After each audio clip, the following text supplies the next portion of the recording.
Our next speakers are Chaitanya and Yov, software engineers from live streaming backend at TikTok. They will cover challenges of building resilient live stream systems and share strategies for ensuring high quality uninterrupted broadcasts. So welcome them. Thank you.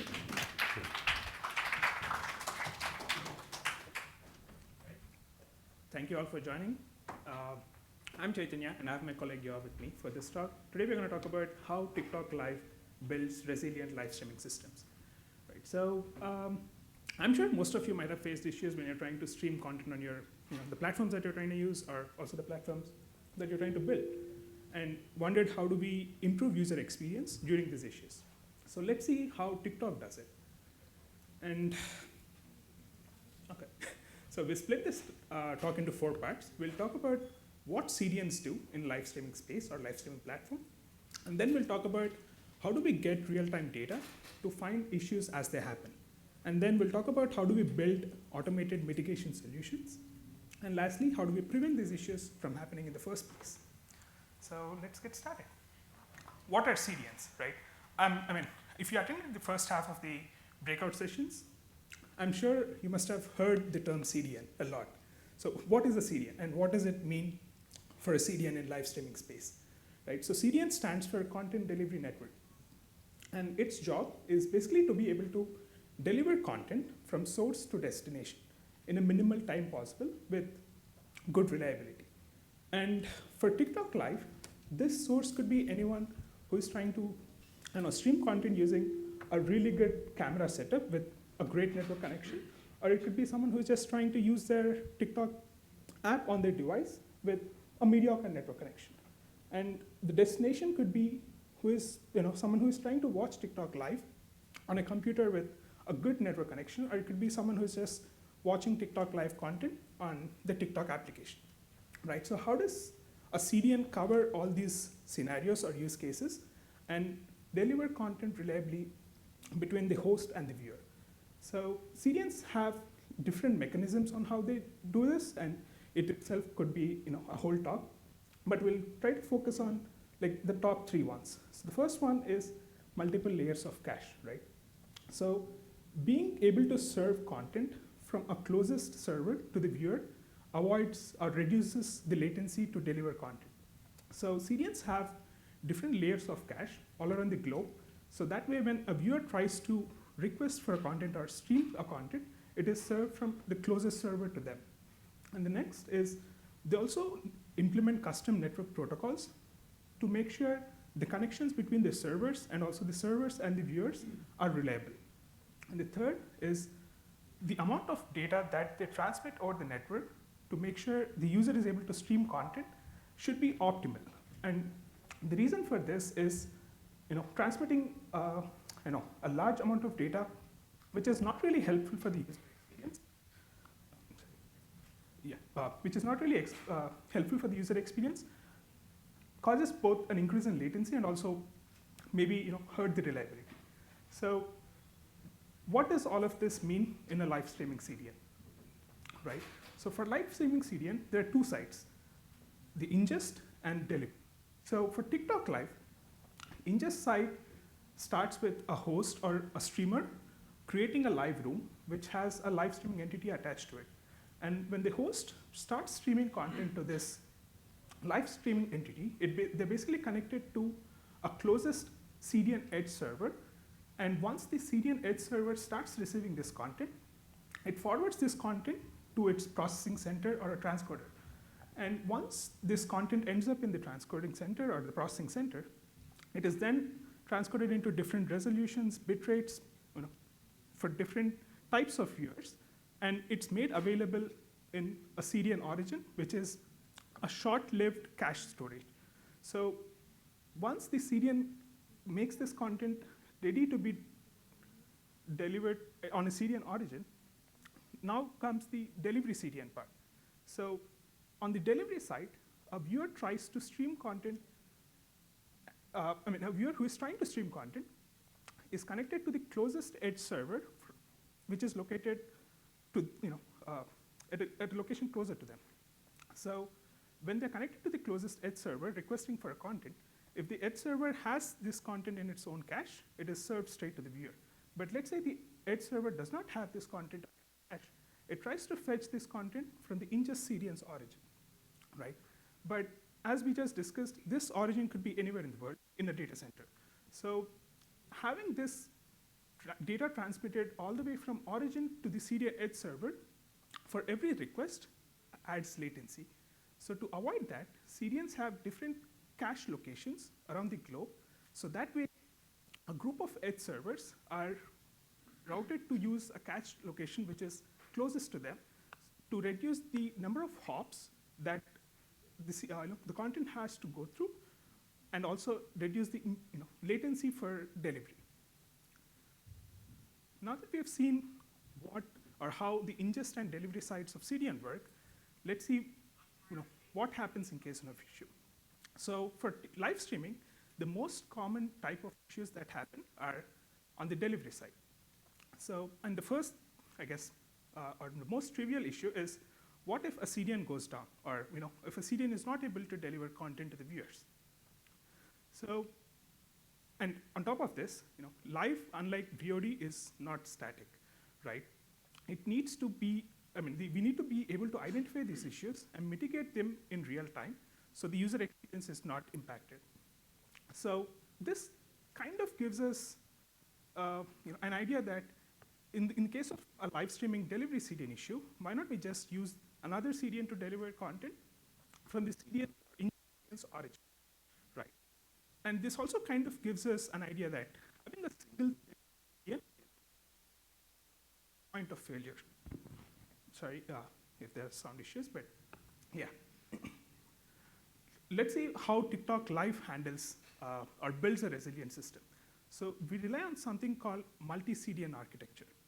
So as shown in the figure, multi-CDN architecture is basically being able to use different delivery CDNs to deliver content from a single single ingest CDN's origin. So in this case, we're able to use CDN A all the way to CDN X to deliver the same content from a single ingest CDN's origin. In this case, if the CDN is down, we are able to use another CDN almost instantly to deliver the same content to the viewers. So what are some of the advantages with this architecture, right? The first thing is resiliency, like the thing that we're talking about today. As we can see, if a CDN goes down on the delivery side, we are almost instantly able to use another CDN to deliver the same content in real time. And the second is capacity. So for most live streaming platforms, the resource requirements on the viewer side or delivery side are way higher when compared to the ingest side. So being able to use different CDNs to deliver the same viewer content or same ingest content helps us use the cumulative capacity of all those CDN vendors or all those CDN infrastructures. And the third is quality, right? So if you remember, I mentioned CDNs use different mechanisms to improve the data transfer reliability and also latency, right? That basically means different CDNs have different quality of service. So being able to use multiple CDNs on the pull side helps us use the best quality when delivering content to the viewers. That said, I'll hand out, for the next part, I'll hand over to Yoav, who is going to talk about how we use multiple CDNs in real time to mitigate issues. Thank you, Chaitanya. So yeah, for the rest of today's talk, I'll be talking about kind of the foundation of our data and our business intelligence here at TikTok Live. And then we'll be going on to some of the data applications that we have built on top in order to kind of ensure resiliency. And so first off, we're going to talk about issue detection, right? And so what is an issue? How do we measure an issue? We have to know the metrics we care about before we can go about kind of identifying and then trying to resolve an issue. And so for us at TikTok Live, there are kind of two key sources of data that we leverage in order to get a picture of the state of our system. And so the first of these is our client-side data, right? So TikTok Live has a number of different clients we have, Android, iOS, web, and for the ingest side and delivery side, those are different client types. And so those kind of emit different metrics, right? So for example, if a user tries to watch a stream, that'll emit one kind of metric. And when they successfully start viewing a playback source, that's another type of event. And so if you have that and you kind of aggregate that along a large number of users, you can get a picture of the overall health of a system, and you can kind of get a sense of, is the average success rate starting to go down? So that's the first key source of data that we can leverage. And the second is our CDN vendors data, right? So we have a number of different CDN vendors as we've established, and each of them kind of provide us with metrics about usage and capacity and stuff like transcoding utilization. And so for our purposes, we need to know if we're overscheduling traffic to a given vendor so that we can kind of relieve traffic on that vendor. But we also need to know stuff like, if we're going to switch traffic from CDN A to CDN B, does CDN B have the carrying capacity to handle that extra load? And so it's really vital for us to intake all of that. And we're going to take a quick look at a high-level overview of our data pipelines and how we kind of ingest and keep track of all that data. So this here is what I discussed earlier, right? We have some client, and they're interacting with TikTok Live in some way, along iOS or Android or web. And so they'll emit some kind of event, and that'll get put into a very high throughput series of queues, right? And we have a lot of different queues, across our different clients and our different event types. And so eventually those get processed by some specialized ETL jobs. And those ETL jobs need to kind of standardize and clean up any dirty data and make sure that it's ready for processing by any number of upstream services. That data then gets put into another very high throughput message queue. And finally, that gets kind of stored into some OLAP data store for use, as well as some cold storage, which we won't talk much about today. But from the time a user starts playing an event to when that's available in our OLAP data store, that end-to-end latency is about 3 minutes. And we get hundreds of millions of events every hour. So it's really important for us to get that low latency picture of the sense of our system, kind of what's going on, for us to be able to react and mitigate any issues. So that's our first kind of major data source. Our second one here is our CDN data. And so this is a lot lower throughput. It's kind of a smaller scale, obviously, than kind of the client-facing stuff, but it's just as important. So we have a number of different vendors, and they each kind of provide different definitions for their metrics. And so it's the responsibility of this getter task here to kind of clean up that data and make it uniform and get rid of any dirty data. And then, as I said, lower throughput, it's much simpler. We just kind of put that into a data queue, which then gets processed by another different OLAP data store. And the kind of end-to-end latency of this pipeline is very similar to our client data. So we also get a very real-time picture of the health of our CDN vendors. And so finally, on top of these OLAP data stores, we've built out serving layers and then data applications. And so the serving layer is kind of responsible for authorization and rate limiting and caching, just to make sure that no one's kind of overusing or abusing the underlying OLAP data store. And then we have our data applications, and that's what we'll be talking about for the rest of the talk today. So what does this include? Well, it includes, but is not limited to, our dashboards, which are just kind of used for daily inspection. Someone can see if anything is going wrong or some vendor in some region is not performing as well. But we also have automated monitoring and automated alarming, because you can't rely on inspection for everything. And so we've configured a number of different monitors along a number of different indicators to kind of tell us when there's some issue. And then that can kind of send out some response. And those responses are handled by our third core data application, which is our disaster tolerance service. And this is responsible for really processing the state of the system and determining some kind of root cause and taking some action. And finally, we have our analytics, which are kind of more long-term business decisions. For example, is one CDN performing better than expected in a region? And stuff like, do we need to scale up our capacity in a region where TikTok Live is getting more popular? And so all of these are kind of built off of these core business indicators. So let's dig into more of our issue mitigation, right? Now that we've built up where our data is coming from, let's actually use it. So our disaster tolerance platform, which is what we call kind of the set of tools we have to mitigate issues, has sort of three core components over which we have a number of different kind of modules. The first of these is kind of delivery-side CDN switching. The second is ingest-side CDN switching. And lastly, we have data center failover for those really big issues that we do see sometimes. And so for today, we'll be focusing on delivery CDN switching, because that's kind of our most common sort of issue type. So let's go over a really high-level overview of this platform. And so as we've already built up here, we have users who will be kind of interacting with the TikTok core services, or the TikTok Live core services, that is. And they'll also be interacting with our CDN vendors, and we'll be kind of ingesting data about the state of the system through our interactions with them, and also our CDN vendors' interactions with us. And so we build on top of this our monitoring service, as I mentioned. And so we have a number of different monitors we've configured, which kind of take in the state of the system. And let's say it detects that clients are reporting dropped connections in one specific region. It can then call out to our disaster tolerance service, and it kind of gives some information and tells hey, check out this situation, let's see what's going on. And so at this point, the disaster tolerance service is responsible for determining a root cause for the issue, and then going from there and taking some action. And so that action then gets propagated out to the scheduling service, that core TikTok Live service, and that core TikTok Live service makes the new traffic proportions available for our clients, and hopefully any kind of minor issues are resolved by making that proportion adjustment.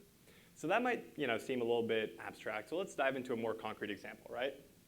And so in this toy example, we have a streamer side and an audience side, and in this given region, we only have one ingest origin CDN available, and our streamers are producing content, live streams to that CDN. And then users are mostly watching by delivery CDN A, but we also have delivery CDN B and C available. And so as Chaitanya teased earlier in the talk, what if CDN A goes out, right? So users are going to start reporting dropped connections, and eventually our monitor is going to pick up on this, right? So let's take a look at what that might pop up as. So here we have a graph where this blue line shows the current success rate, this average live streaming viewership success rate, and we have our orange line there, which represents the baseline. And so the baseline is kind of what it sounds like. It's basically a sliding window of the historical average expected live streaming success rate, or whatever metric it may be that we're monitoring. And so it basically is used to give us an idea of how far we're deviating from what's expected. And so once that current metric, that current success rate in this case, deviates by some amount, we decide that we've reached the threshold for an issue, and we take some action. And so we call out to our disaster tolerance service. And so what does it do? Well, it notices a few things. The first thing it notices, and it might be hard to see with the low contrast there, but CDNA's success rate is really low, right? It notices that there's been some outage and that users are reporting dropped connections when they are watching traffic or content from CDNA. The other thing it notices is that other CDNs in the region, that being not CDNA, are actually performing very close to our baseline. Then it notices a third thing, which is that CDNA is taking most of the traffic in the region, right? We have some smaller amount of traffic being served by other CDNs, but for the most part, this problematic CDN is serving most of our traffic. So it decides to do a fairly obvious thing, right? It tries to shift traffic away from CDNA. So in this graph here, you can kind of show the result of that traffic allocation decision, where users are going to start to be recommended CDN-B and CDN-C. And so CDN-A's kind of what we call scheduling proportion goes down to 0. And to kind of put a bow on this example here, this is that same graph from before. We've now kind of zoomed out a bit on the time scale, and we see that by shifting traffic away from CDN-A, we've recovered our current success rate, that metric, to what we expect the baseline to be. And we've done that by shifting traffic away from CDN-A, whose proportion has now gone down to 0, and we've put it all onto CDNs B and C. And so in that way, CDNA still has an issue, and we're going to have some engineers reach out to CDNA and see what the timeline for mitigation. But in the meantime, we've kind of stopped the loss, right? So that's kind of the overview of our mitigation systems. Finally, let's go into how we can proactively use all that data to prevent incidents from snowballing into something bigger in the first place. And so for us at TikTok Live, we have kind of two main mechanisms we use for preventing any incidents. And the first of these is kind of client-induced or client-side switching, and that's our content steering mechanism that we have built out. And the second thing we have is kind of based on monitoring and protecting our CDN capacity. And so a little bit of background, a CDN node is a computer or a server, like you might expect. And like any computer or server, it can be overloaded, right? You can ask too much of it. And so when that happens, it might start dropping connections. And that's a situation we really want to avoid, because if we over-allocate traffic to a CDN, then it's probably going to perform worse. And so our two mechanisms for preventing overuse of a single CDN node or a single CDN vendor is our hot stream rebalancing mechanism, which kind of applies the 80-20 rule to shift away where most of our traffic is at while affecting minimal users by sort of load balancing our most active streams. And then in really extreme cases, we have the ability to throttle our bit rate so that the physical amount of bits being sent to our users is significantly lower. So let's go into that first mechanism there, our client-side switching. And so, this is our content steering mechanism. So you might be asking yourself, what is content steering? So this is a relatively new part of the Dash spec, which defines how Dash players can kind of seamlessly switch their playback origin while still being kind of controlled by a central content steering server. And so we don't need to go into all of that. I mean, you could have a whole talk, and there have been many great talks on just this topic. But for us today, we need to remember those two core things. The first being that we can kind of switch users over seamlessly, and they notice no drop in QoE, or quality of experience. And the second thing is that we have deterministic control. So we can really apply all of our great data to make some intelligent decisions. So let's go back into our very standard example by now. We have our ingest CDN being served by multiple delivery CDNs. And at this point, we can introduce our content steering service. And so this is hooked into all of our scheduling decisions, as well as our most current CDN data, and then our client-side data. And so it makes available to users who can intermittently ping it to receive what is known in the spec as a content steering manifest. And this is just a ranked source of playback sources. So for example, you would have one playback source for CDN A, B, all the way through let's call it F, whatever, some subset of the overall CDNs. And so in that way, we can kind of control and prevent users from using CDNs that might have some capacity issue. And at the same time, we can also let them have the power to switch on their own terms, right? So if there's some stuttering happening on CDN A, users can just switch to CDN B before that kind of snowballs into a bigger QoS issue where we have to kind of perform that disaster tolerance we were talking about earlier. So that's our client-induced switching. Now we can look at our capacity-based prevention mechanisms here. And so this, again, is pretty similar to what we've already covered. And so in this case, we have our scheduling decision logic, which gets input from our CDN capacity data and our client data. And we also have these fixed CDN capacity usage targets, which are kind of defined per vendor and per region. And they sort of let us know when we've overused or overutilized a given vendor, right? And so if the scheduling logic thinks that we might be reaching the point where we're overusing a single vendor, then it will either take one of two actions, one being that hot stream rebalancing piece I was talking about earlier, where we load balance active streams against multiple different CDN vendors, or we'll actually throttle the bitrate down. Again, in extreme cases, we don't really want to reduce bitrate too often. And so that'll get propagated out to our scheduling services and then to our multiple CDNs. And then viewers will start to kind of feel the impact of that scheduling decision, and hopefully that'll manage to reduce the utilization percentage. And if it does, then we'll stop taking action. But if more action is needed, then that'll just put us back to step one, right? So we'll kind of determine the action that needs to be taken and then take it until we've kind of flattened out that peak. And so what does all this mean, right? Every day we see over 10 automatic traffic shifts. And again, these are fully hands-off for our, for any engineers that are on call. And our best case recovery time, where we define the recovery time as the time from when a metric drops below kind of our baseline to when it recovers to that baseline, is under 30 minutes. So again, fully hands-off, and we're keeping our QoS high. So this is a really great achievement for us, and it's hard to measure how many hours that's put back in our pockets. And so for us, our big takeaway is that all of this automation for resilience requires really strong fundamentals. And those fundamentals for us are our versatile multiple CDN platform and our strong resilient data platform, right? And yeah, I mean, none of this would really be possible without quality collaboration with our CDN vendors, as well as our internal and external data team. And so at this time, the talk is over. I just want to take this time to give a massive shout out to the live streaming backend team, as well as all of our sister teams. Without all your hard work, none of this would be possible. And also make sure to check out the live streaming booths out near the kind of main audience hall if you haven't already. There's some really cool stuff there. And yeah, thank you guys.